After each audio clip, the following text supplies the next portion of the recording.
Clotilde, histoire paranormale, spoiler. Clotilde vient de se marier avec un bel homme. J'en sais rien, y a pas de photo, il est peut-être moche. Et évidemment, qui dit mariage dit lune de miel et nos deux amis décident de la passer dans des montagnes dans le Tennessee. Pour l'occasion, ils louent donc une petite cabane en plein milieu des bois.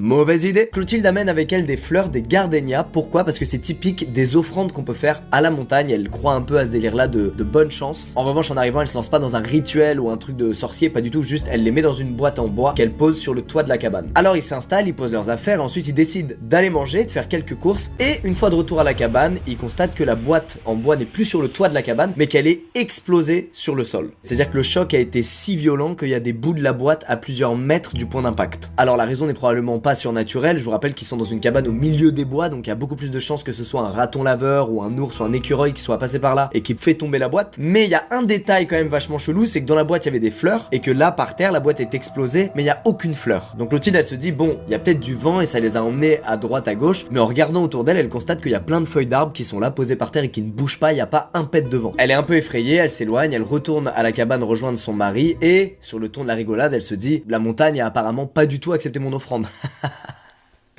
La montagne ou l'esprit qui hante la cabane. C'est donc le début de leur première nuit dans cette cabane, leur première nuit de lune de miel. Et malheureusement, ça va pas être une très bonne nuit pour Ellie, le mari de Clotilde. Lui, au milieu de la nuit, il se réveille à cause d'un bruit. Et c'est comme si quelqu'un frappait très fort sur les piliers qui soutiennent la cabane. Mais des coups tellement forts que le miroir accroché dans la chambre vibre. Malheureusement, les bruits s'intensifient encore et encore. Et là, Ellie commence vraiment à avoir trop peur. Et donc, il secoue Clotilde pour la réveiller.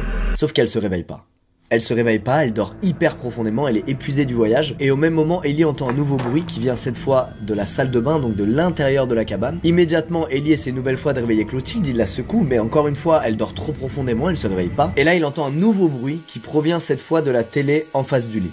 Et ce bruit-là, d'après lui, va durer très longtemps et va cette fois réveiller Clotilde. Comme le bruit l'empêche de se rendormir, elle décide de se lever, mais dès qu'elle se lève, le bruit immédiatement s'arrête. À ce moment-là, Ellie est toujours en PLS dans le lit, mais comme il voit que sa femme vient de se réveiller et de se lever, il lui raconte immédiatement tout ce qu'il vient de vivre. Sauf que Clotilde, elle est complètement KO, elle vient de se réveiller en pleine nuit, donc elle comprend rien ce qu'il dit. Donc elle le rassure même pas, elle est juste là, ah ok, et elle se rendort. Le jour se lève, nos deux amis se lèvent eux aussi. Clotilde va se maquiller devant le miroir, et pendant qu'elle se maquille, elle parle à Ellie du bruit de buzzer qui l'a réveillée en pleine nuit. Et devinez quoi, au même moment, cette fameuse sonnerie retentit. Ils vont donc voir ce qu'il y a derrière la télé, et en fait, ils avaient pas vu, mais il y a une vieille ligne téléphonique, et ce fameux bruit de buzzer, c'est le bruit que fait ce téléphone quand il sonne. Clotilde décroche et là elle entend un gros bruit statique, vous savez, comme s'il y avait plein d'interférences dans le téléphone qui camouflent ce qui ressemble à des phrases. Clotilde débranche le téléphone en se disant bah il sert à rien puisque de toute façon les propriétaires de la cabane ont nos numéros de portable, donc s'ils veulent nous joindre ils peuvent. Et d'après elle, c'est probablement les anciens locataires de la cabane qui font une prank aux nouveaux locataires en appelant le téléphone au milieu de la nuit. Bref, la nuit tombe, on est maintenant le soir et Clotilde elle se met à avoir peur dès qu'elle passe devant la porte de la salle de bain qui est juste à côté du lit. Elle saurait pas expliquer pourquoi, mais quand elle passe devant la porte et qu'elle est ouverte et qu'elle voit donc à travers la fenêtre, elle a l'impression d'être observée, elle est mal. Elle se met donc à partir de là, dès qu'elle passe devant, à fermer cette porte. Deuxième nuit, Clotilde dort bien, elle se réveille pas de la nuit, mais au petit matin, Ellie lui explique que lui, il a une nouvelle fois très mal dormi et qu'il a une nouvelle fois entendu ces fameux bruits, ces fameux coups contre les piliers qui soutiennent la cabane. Et comme la nuit précédente, c'est à chaque fois qu'il essaie de s'endormir que les coups reprennent et sont encore plus forts que la fois d'avant. Ce jour-là, il s'est rien passé de bizarre, nos deux amis ont pu profiter de leur voyage. Arrive le soir, on est donc au début de la troisième nuit. Cette troisième nuit, Clotilde sait qu'elle a fait plusieurs rêves étranges mais elle arrive pas à s'en rappeler. Ellie, quant à lui, explique qu'il s'est réveillé au milieu de la nuit à cause d'un rire.